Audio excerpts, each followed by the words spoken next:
Hi, folks. Welcome to the Why Your Boss Ignores Your Data webinar as part of Data Analysts for Social Good. I'm going to quickly hand this off to our presenters, who we're very excited to have with us today, and wanted to thank you all for taking time out of your busy days and schedules to attend. So here's Otis, Katrina, and Vickie.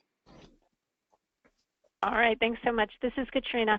I wanted to first thank you, Andrew, and Hunter as well, for hosting this webinar. We met Andrew through a breakout that we did at Do Good Data in Chicago, and if you're on this call, let me just say this is your tribe at Do Good Data. It's a really fantastic conference that these guys put on, and some of the breakouts that I went to included a data visualization breakout with Feeding America that was absolutely amazing, really great stuff. From that conference, we actually got the idea for this webinar because as I was attending, I kept hearing people talk about data and their leadership. And what we heard as we walked around was, yeah, you know, I could prove something all day long with data, but my boss will just ignore it. And we thought, well, what the heck? We understand what's happening because it's so closely related to the work that we do every day at Turnkey. What we do at Turnkey is we use social science to get people to do what we need them to do. Turns out humans are humans, whether they are a peer-to-peer fundraiser, which is the market that we work in, deciding whether to fundraise, or whether it's your boss. People make decisions in largely the same way. It's the environment around them that changes. Turnkey has been manipulating human behavior. This is the cute, evil laughter portion for 27 years, but we do it for the forces of good. We work with people like the American Cancer Society, American Diabetes, JDRF, the American Foundation for Suicide Prevention, and a lot more folks, both big and small. With us today, I have with me Otis Fulton, Turnkey's in-house psychological expert, and Vickie LoBello, Turnkey's senior strategist. So Vickie joined Turnkey recently, and I invited her on the call today for a really specific couple of reasons. Vickie's background is such that she can play both the boss that you're going to with your data and the one of us who's taking the data to the boss. And she's going to share some of her experiences in the context of what we'll be teaching today that will help, I think, drive home some of the education. So Vickie, at this point, would you mind letting the audience know a little bit more about you and your past so they can position you correctly in the examples that we'll use today? Absolutely. Thank you, Katrina, and hello, everybody on the call. I started my career in the nonprofit sector with the American Cancer Society and soon grew to know and love Relay for Life very early, 20-some years ago. I spent over 20 years with the American Cancer Society growing Relay for Life from what was at that point in California $500,000 property to a $33 million property. So it was a wonderful journey and had lots of opportunities to present data and have data be heard as well as at times not be heard. After leaving American Cancer Society, I went to work for the St. Baldricks Foundation as their Chief Development Officer for a couple of years. And again, had the opportunity to work with a lot of different projects, peer-to-peer as well as major gifts and otherwise during my tenure with St. Baldricks. And now, in my current role with Turnkey, I get the opportunity to work with many different clients from many different nonprofits and help them along their journey with raising funds from outsiders. Very good. Thank you, Vickie. I'll share one more thing about Turnkey, and that's how we became a data-heavy company, and it has to do with Vickie. Many years ago, I noticed something weird. I was in the business at that time, almost 28 years ago, of selling promotional products to people like Vickie in order to promote fundraising in a peer-to-peer environment. When we sold product like that, we always tried to develop an ROI, and as we did that, we began to see strange stuff in the data. The better the gift we would give a fundraiser, the less well they would perform, especially in the second year. And so that started us really investigating using data and analysis. Vickie let me touch all her data. Thank you, Vickie. And we did lots of testing, so much so that we ended up many years ago actually changing our business model. We quit saying we sold product, even though we still do sell some, but what we actually sell now is peer-to-peer fundraising performance driven by data and social science. So little bit of housekeeping. We are going to get you to ask questions as we go. and I can make up a pithy reason, but the real reason is I hate that awkward silence at the end when you say, are there any questions, and no one has any. So I'm just going to take myself out of the potential of that happening. So if you have any questions, shoot them to us, and we will address them as is appropriate. So Otis, can you tell us now, like, what's wrong with people? I mean, to say, why do people do what they do? I will try. Good afternoon, everybody. Let's talk about our brains. God, I love saying that. Next slide. This is a picture of the African savannah. This is where 98% of our ancestors lived. And over thousands of generations,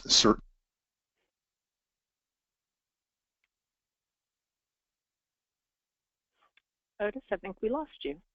Yeah, we did. Yeah. So a purpose. There we go. Our five senses constantly supply us with incredible amounts of information, and it's impossible for the human brain to process all of this info. So to make our lives easier, our brains are hardwired to take shortcuts when interpreting information. And we've developed a bunch of rules that we tap into on. Excuse me, folks. I'm going to text him and let him know. In essence, your brain works. Hey, Otis. Otis? Yes. Mm-hmm. We're losing audio on you. Like about 50% is not there. Let me see. Yeah. Let me. That's why it's great to be able to edit webinar recordings for reasons just like this. Is that any better? Is that any better? Well, you're either on or off. It's not that the quality is degrading. You're on or off. So, okay. And it started on your first slide. So why don't you go ahead with that? And I have your notes. So if I lose you, I'm going to start talking. So there. Okay, that's okay. That's good. All right. Well, in essence, your brain works on the principle that it's usually better to be safe than it is to be sorry. And if you think back to the way humans lived in the savannah, it's easy to see how this was useful. Now, unfortunately, when biases come into play in the modern world, they can cause us to make some bad decisions.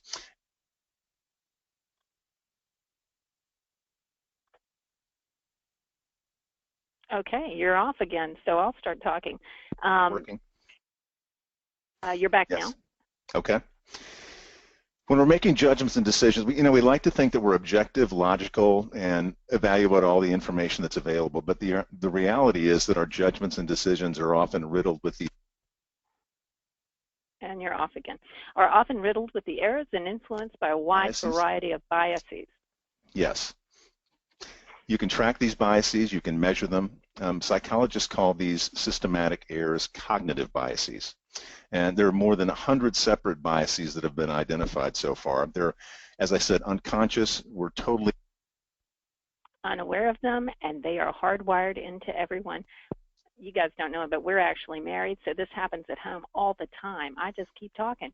A cognitive bias is a type of error in thinking that occurs when people are processing and interpreting information in the world around them. Cognitive biases are often a result of our attempt to simplify information processing. They are rules of thumb that help us make sense of the world and reach decisions with relative speed. Unfortunately, these biases sometimes trip us up, leading to poor decisions and bad judgments. If we are aware of these biases, we can deploy countermeasures to mitigate their effect, and sometimes even use them to our advantage, and that's what we're going to talk about today. So one of the things that we should clear up is, what is a bias and what is a prejudice? Some people confuse the terms. A common form of prejudice is a stereotype, an exaggerated belief, image, or distorted truth about a person or group. Prejudice is generalizing a belief about an individual and generalizing it to a group. Different prejudices differ from culture to culture, and they are learned, but that's not what we're talking about today. Unlike prejudice, cognitive biases are universal across cultures. Racial bias is one of those holdovers from the savannah that doesn't have much use in the modern world. If you fly through an airport, you will see more people in a day than our ancestors saw in their entire lifetimes. People in your group look like you, so it was useful to be on guard when you encountered people who didn't. We are less suspicious of strangers who look like ourselves than those who don't.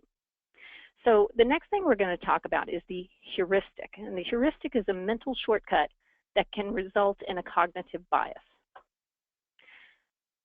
So a fallacy is that smart people suffer the most from heuristics, but that is not actually true. A heuristic is a mental shortcut. It is a way to get from here to there that's really fast. And we're going to actually experiment a little bit on you today. I'm going to give you a test. I'm going to read you a math question, and I'm going to give you about 5 seconds to answer it. And once you answer it, I'll tell you the question.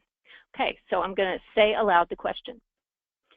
If a baseball and a bat cost $1.10 together, and the bat cost $1 more than the ball, how much does the ball cost?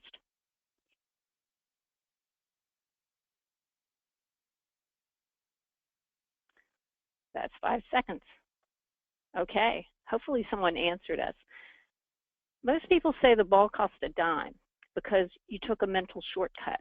Without a lot of time and with nothing to disrupt your normal pattern of thinking, you would say a dime. The actual answer is 5 cents. I'm going to chime in from the crowd. And it was evenly split among our attendees between 10 cents and 5 cents. Okay, very good. You guys actually performed pretty well because in my household, much better than the norm, much better than average. Absolutely. And by the way, Katrina, I'm back. I've dialed in through a cell phone, so. Excellent, very good. All right, so you jump in whenever you need to, or to correct anything that I might have said, although I must say your notes were admirable. So, you know, one of the examples that I'm going to throw out is something I experienced quite recently with someone from, of all places, Harvard. I was trying to use an example, and I said, when we recognize people for registering early and raising $100, and she interrupted me, and she said, well, we're not trying to get that. We're trying to do $250. And I said, well, yes, I understand that, but this is the data that I have, and I think that we could make an analogy. And so I started again. If we recognize people for registering early and raising $100, this is what I'm sorry, we're just not trying to raise $100. She simply could not stop taking that mental shortcut.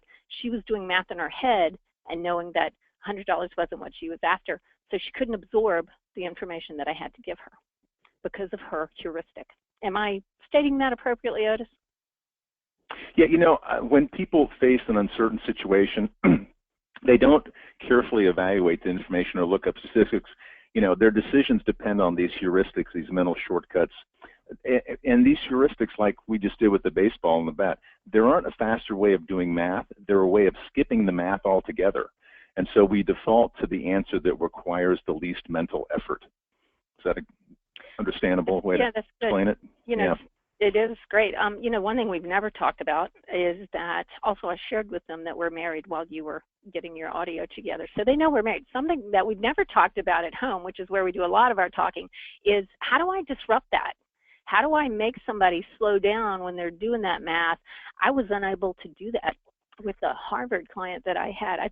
You know, we finally got her there, but it was, you know, through a second meeting. You know, any thoughts about how do you disrupt that heuristic? From me, we will talk. Yeah. No, we will talk about that in good time. Yes, we will talk about. Okay, very good. So when you think about what your task is, which is to walk into your boss's office and get them to absorb new information, and you've got biases, you've got heuristics, and you've potentially got prejudice at work too. Is that insurmountable or is it not?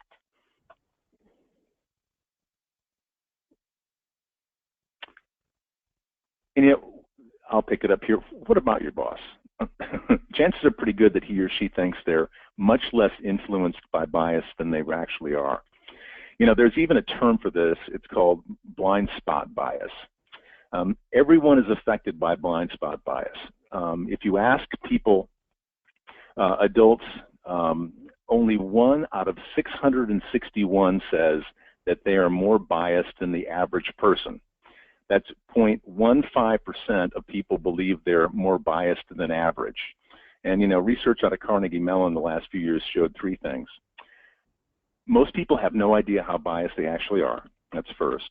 Most people believe that everyone around them are more biased than they are. And blind spot bias is completely unrelated to intelligence or things like self-esteem. So it just, it occurs in everything, in everyone rather. You know, and this has a big effect on the quality of decision making. One thing we know is that people who think they are less biased than others are less accurate at evaluating their own abilities, think your boss, and they listen less to other people's advice.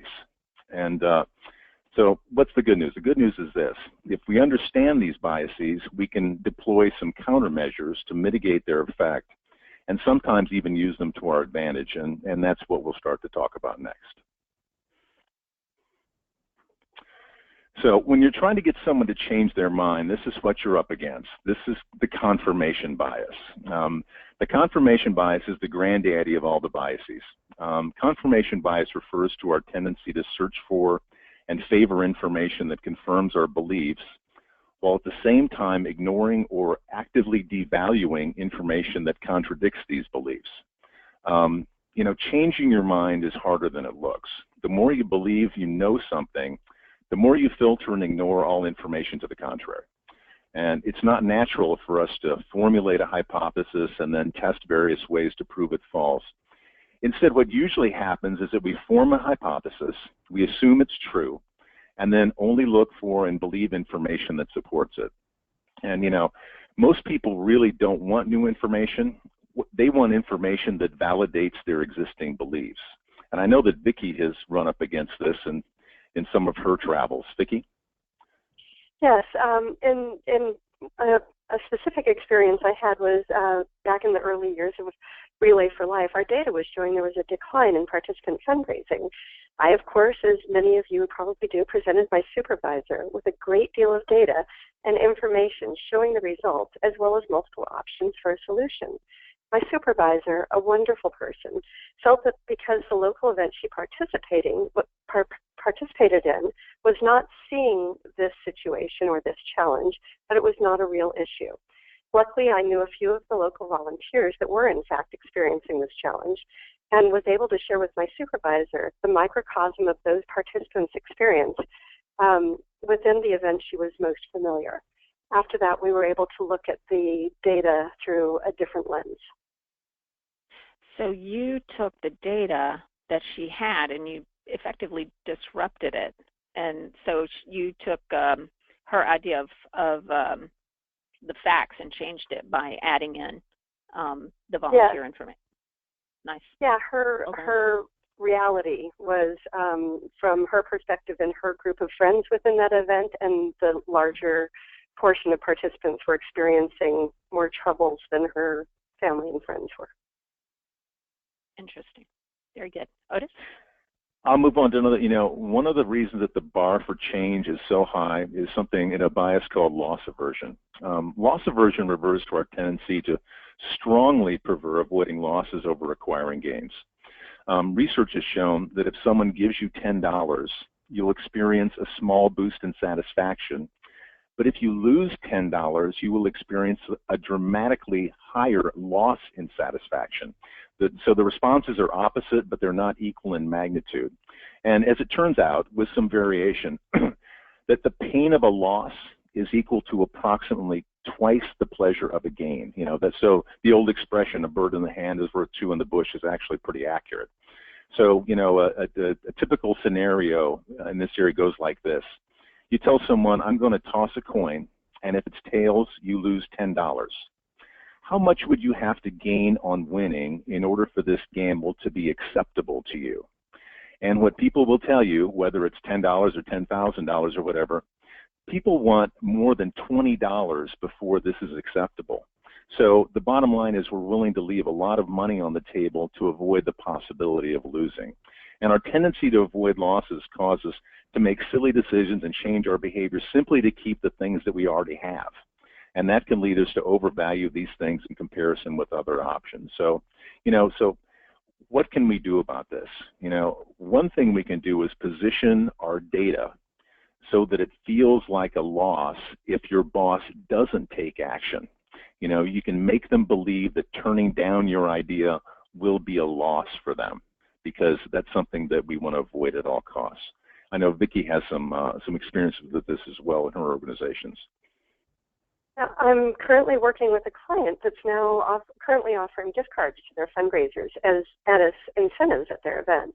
The client is aware that they're expensive ratio is higher than desired, and the participants coming to the event, in some cases, are doing it for the gift cards rather than the mission of the organization. The client is also aware that the expenses may be casting a shadow on the organization. The fear of losing these participants is real and valid and very scary. We will find a way together, the client and I, to ensure we keep our connection with the current participants while bringing in new people. And Otis, your example about how to position it will really be helpful in moving forward.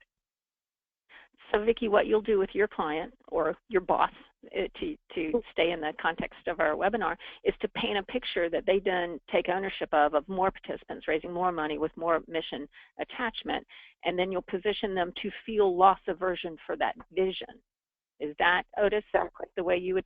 Okay. Yes, exactly. That's exactly right. You know, from my own experience, I can corroborate that, is in that you know, in the stock market, if you show a 30% potential increase, investors get really excited. But in our world, if we show a 30% increase, there's a surprising lack of excitement. And so what you're saying, Otis, is that if I showed 100% potential increase, which is crazy, never probably happen, that then they would perk up. Yeah, absolutely right. That's absolutely correct. Yeah, interesting. All right. What's the next? The next one's a status quo bias. You know, status quo bias can be summed up in the phrase, if it ain't broke, don't fix it. People prefer the default option. They tend to fight for the status quo and refuse change. Even if the change is a better option, people have a tendency to rather stick with what they already have or know. And here's the important part, because change requires some expenditure of energy. And so, you know, how can we use that knowledge to our advantage? You know, you don't want to force any change or option on your audience. We want to find ways to make it as painless and natural as humanly possible. You know, you want to emphasize how easy your solution is, that it doesn't require a great deal of energy or resources. You know, it's kind of the principle of inertia here. Also, you know, when you're presenting, you don't want to overload your audience with decisions, which is something that I was guilty of many times. That makes them feel overwhelmed. It tires them out mentally and confuses them, and they'll end up refusing to make any decision at all.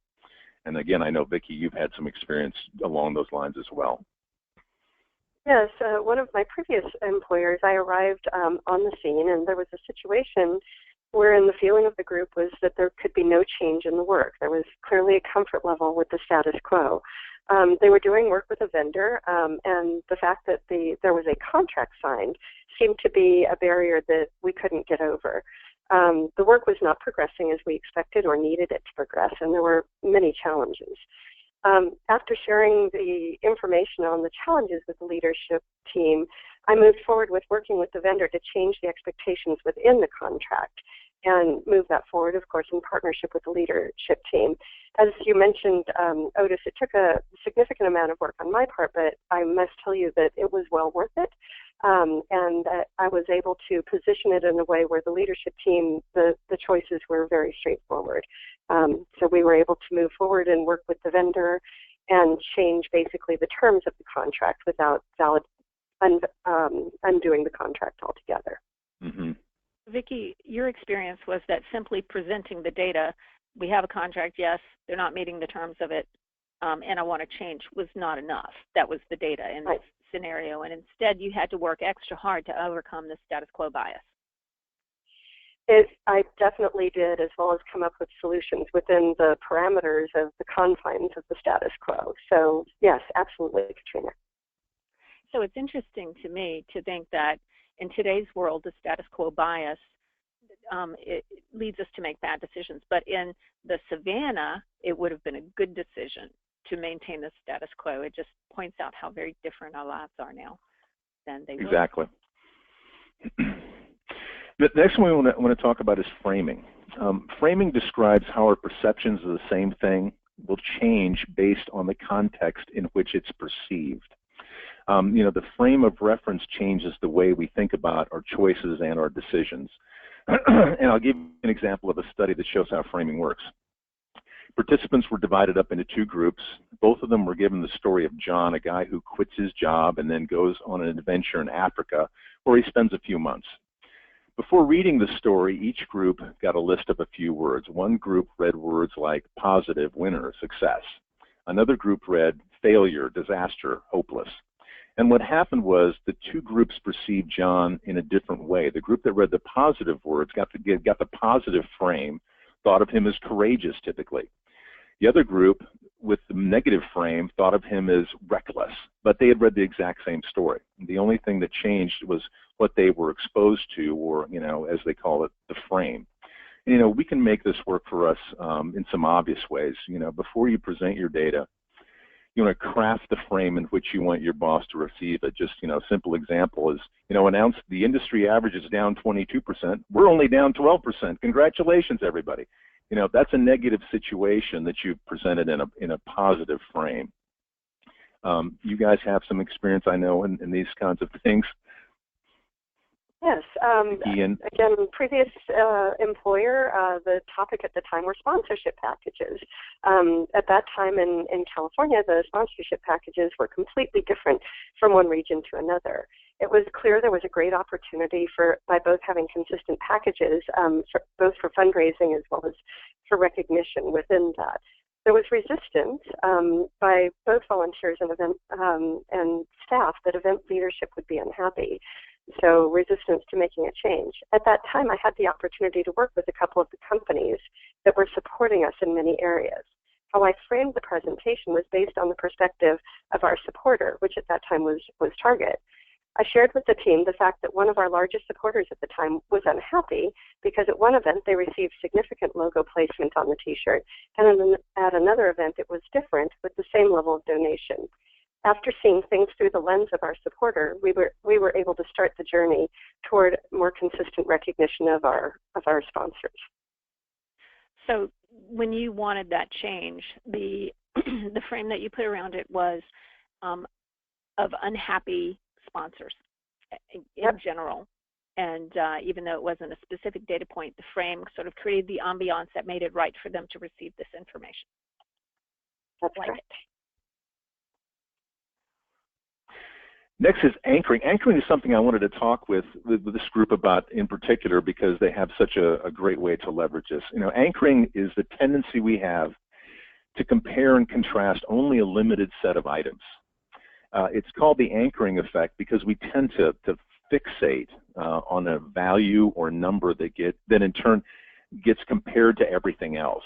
That's why some restaurants feature some very expensive wines while also including, apparently more reasonably priced ones, because it makes you more likely to buy the more reasonably priced ones, which are still expensive, based on the anchor, which is extremely expensive. I was telling Vickie the other day, I was in a gourmet hamburger place in Durham, North Carolina, about a year ago, and there was a sign when you walked up and ordered and said, limit 6 kinds of cheese per hamburger. And I thought, boy, that's crazy. And then I thought, geez, which 6 am I going to get? And, I only got 3 slices of different cheese. I got blue cheese, Munster, and cheddar cheese. First time I've ever had more than one kind of cheese on my hamburger. But, it shows the power of anchoring. I didn't get 6, but I certainly got more than I would have, just under the normal circumstances. So, how can you make this work for you? You can't stop comparisons from taking place, but you can control them. So instead of allowing your boss to search for their own anchor, suggest the anchor to them first. For the same reason, you want to pay attention to the order in which you show your data. Whatever the first thing they see, that becomes their anchor. And so that's something you can really control and really manipulate very, very effectively. I couldn't agree more, Otis. Yeah. Two things. One is I think we've all gone into budget negotiations and went into the discussion with both our worst and best case scenario. Found it worked in many times with an anchor of we spent X 20% last year, but I'm only submitting a budget for 17% this year. So again, it looks so much better coming into it. The other anchor that, or item that I use to compare and contrast on a fairly regular basis these days is the Turnkey benchmark study. And that study, shows that recognition programs should cost about 3% of income. And many folks that are using what were incentive programs in the past are more around the 5% range. This helps our clients both to see that we're aware of the industry and what's going on, but also that we're cognizant of nonprofits' needs to keep costs down. Mm-hmm. Yeah. I was struggling to come up with an example to share with the group, but I finally found one, Otis. I chaired a nonprofit as a volunteer for a couple of years, and our financials insisted that we raise our membership fee, and there was just massive resistance among our board for doing that. They were committed to keeping it a low membership fee, and so it was like a $1,500 membership fee. And so we game planned, the executive director and myself, and I couldn't stay for an entire board meeting was our plan, but I just needed to show up and say the number. I'm thinking $3,000, people. That's going to be our new fee. What we really wanted to get to was $2,000, but the sphincter clench that came with $3,000 served us well, so we were able to get to $2,000 after doing that. Yeah, that's a really good example. Just let me mention, I took a class in negotiation techniques, and one of the things that they talk about is always make the first offer and then make small concessions. So it's the same kind of a use of the anchoring effect. Another one that I want to talk about, the last one, is the bandwagon effect. It's our tendency to adjust our behavior to that of the group. It's useful back in the savannah so that the group as a whole can function, and it's useful in boardrooms today. Imagine if everybody was doing their own thing and ignoring the rest. It'd kind of be a chaotic situation. And another useful reason for the bandwagon effect is when we're uncertain, we look around and see what others are doing, and that serves as a cue to us as to what we should do, which is sometimes very useful. So how can you make this work for you? You want to tap into what psychologists refer to as social proof. You want to present your idea as something that a lot of people are doing. Any change decision brings some amount of uncertainty. Will it work for me? Can I trust the people to implement, et cetera, et cetera? In cases like that, it helps us make a decision if we see what others have been doing. If you show others who did something and experienced positive outcomes because of it, you're saying that this course of action is going with the flow. So jumping on a bandwagon for your boss will mean that he can do that as well. And I know that Vickie, you had some experience with ACS. Back a number of years ago at ACS, we spent a lot of time convincing people not to do fundraising on their own or a different project, but do fundraising activities that, of course, rolled into Relay for Life. It's interesting to me, some 25 years later, that DIY is now all the rage. Everyone is feeling safe to engage because of the bandwagon effect. In fact, some of the clients I'm working with now are using DIY, do-it-yourself fundraising, as their primary platform, which is really interesting. And that kind of takes us to the modern savannah. Today we've looked at a few of the biases that operate in the modern savannah in our conference rooms. Again, these biases are completely unconscious, so we just are not aware of them operating, and they're inaccessible to us. We really can't do anything to mitigate them. We just need to be aware of them. They're fascinating. We experience them most often as gut feelings. Sometimes people call these, I had an intuition. Sometimes things just don't feel right, or, I got really good vibes from that. These are our unconscious biases pulling at us. So, what we try to do now, today here, now you know enough to pull a little jujitsu with a few of the major biases that influence decision making. And, your boss can't change, just like any of the others of us, and most people aren't even aware of why they sometimes make poor decisions because of these biases. But since you are, you can hopefully impact their choices by using these biases and exploiting them selectively. And, by the way, that's what we do at Turnkey. Turnkey is in the business of using what we know about human biases to make people into more motivated donors, supporters, and fundraisers. And The great thing about that is research shows that involvement in nonprofits are usually among the most meaningful things in people's lives. So what we do is apply psychology to make it more likely they will open these doors and become involved. So thank you for your interest in being here this afternoon. Katrina, I'll turn it back over to you. Okay, so I would love, we have a little more time, I would love if any members of the audience have a specific situation. If you could throw it at us on the chat, and we could try and address it for you, actually brainstorm it.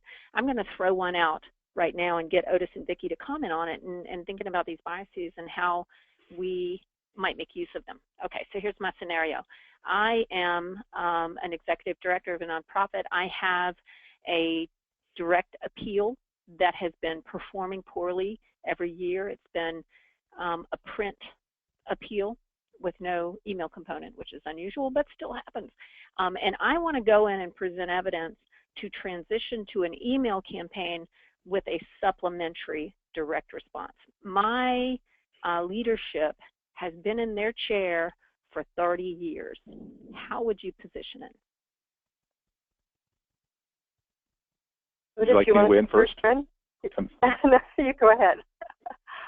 You know, I would position it as this is what others in the industry are doing. I would present it as a loss if we don't, you know, knowing what we know about loss aversion, I would present it as a loss if we don't make this change.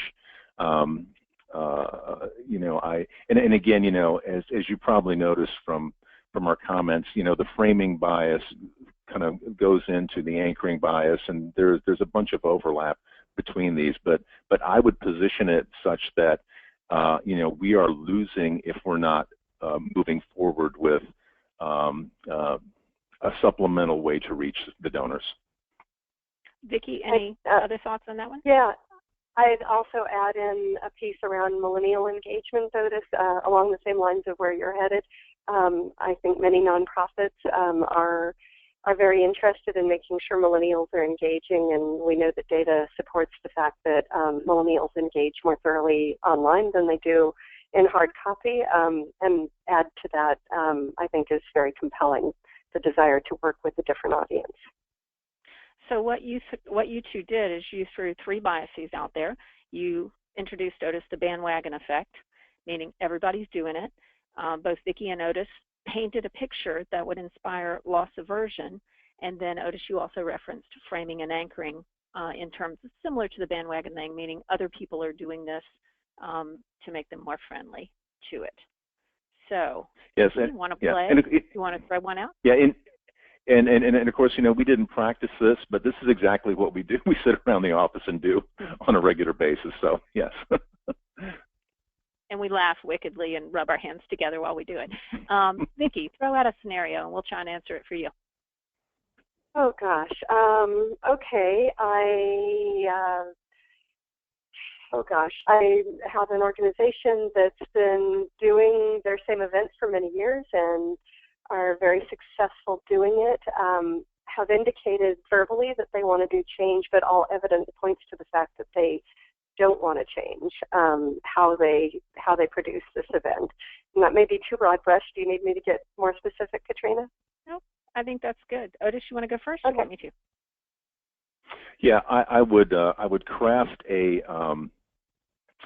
craft a strategy that allowed them to outsource most of the work on this, so that they didn't see it as an expenditure of internal resources. I think taking that off the table would be critical for them moving forward. So, you know, making it very easy for them to get into action by having them spend as least of their own resources as possible. I think it would be very important. And from my point of view, I think painting a picture of other people's success so that they have something to lose. You know, right now the only thing they have to lose is their current success. But what we want to give them the feeling of is that they're losing something much bigger, better, and more beautiful. So what the two biases that we've talked about are loss aversion, the painting the picture of something to lose, even though they currently don't have that loss at play. And then Otis talked about the status quo. reducing the amount of energy it takes to accomplish this change so that the status quo bias doesn't take effect. All right? Okay, I don't see, just as I suspected. We do, yay, go ahead. We have a question from Catherine Diaz. How might you get your boss to make a decision that would put your organization at the forefront of the industry? Wouldn't that face particularly high challenges in confronting biases around risk aversion and bandwagoning? So say it one more time. Yeah, say it one more time. Your audio was breaking up a little bit there. Apologies. How might you get your boss to make a decision that would put the organization at the forefront of the industry? Wouldn't that face particularly high challenges in confronting biases around risk aversion and bandwagoning? Yes, and yes, absolutely. Even though, you know, the opportunity to be at the forefront of the industry is probably quite appealing, with that goes a lot of risk of trying to get there, you know, and what could happen, what could go wrong. So I think that probably investigating what the internal resources are and internal liabilities are and trying to mitigate that risk would be important, and then helping them feel safe to do this, you know, painting that beautiful picture, and at the same time, you know, to mitigate loss aversion, but at the same time trying to actually mitigate risk, I think would be important as well. Otis, any thoughts? Well, you know, I'm going to go a little bit off script here. That's a really interesting one. You know, I was listening to a NPR show, and it was a woman who's a very successful screenplay writer. And they asked her, when she's pitching a screenplay to studio executives, when does she know that they're going to buy it? It was fascinating. And she said, I always know they're going to buy it when they start interacting with the story and saying, wouldn't it be great if the main character would do this or that, when they start writing it with me. And I think that, you know, being in getting somebody to the forefront of the industry, it's crucial to try to get them to interact with you, to imagine what that would look like, how it would happen. You know, there's a lot of powerful, there's a big body of research that says that if you can get someone to articulate in words, even if they're parroting it back to you, what they see the future as being, they view it as much more favorable. So I think that, you know, just saying very, very concrete things like, you know, what would our organization be like if we increased our sponsorship by 50% and we had X amount more revenue? Those kinds of things, and having someone actually articulate what would happen if that was the case is a very powerful way to start to make change happen. All right. So, another question, Hunter? No, I thought that was, okay. Continue. Well, thank you to our questioner for avoiding the awkward silence at the end. This, you know, as you become more adept at this and it becomes an everyday thing that you do, that you think about, when you're talking to your boss, you'll actually have a subscript running, and it's in your head, and it's going, oh, loss aversion now, what can I do? Oh, yeah, status quo bias, what can I do? So not only is pre-planning important to help overcome these biases, but you'll recognize them in conversation and can react on the fly as you practice it and as you talk about it more. Otis and I are married, as I mentioned earlier, and we have great fun practicing on our teenage children, which is wonderful, and it's a great place to try some of this out. So anyway, all right, Hunter, we're all done. Back to you. Yeah. Well, thank you all so much for watching this. We'll put a video and recording of this in the slides up on the site soon, so keep an eye on the Twitters and inbox for that. Otherwise, I want to put out a big thanks to our presenters for doing this, and we hope to see you at the next webinar. Thank you all.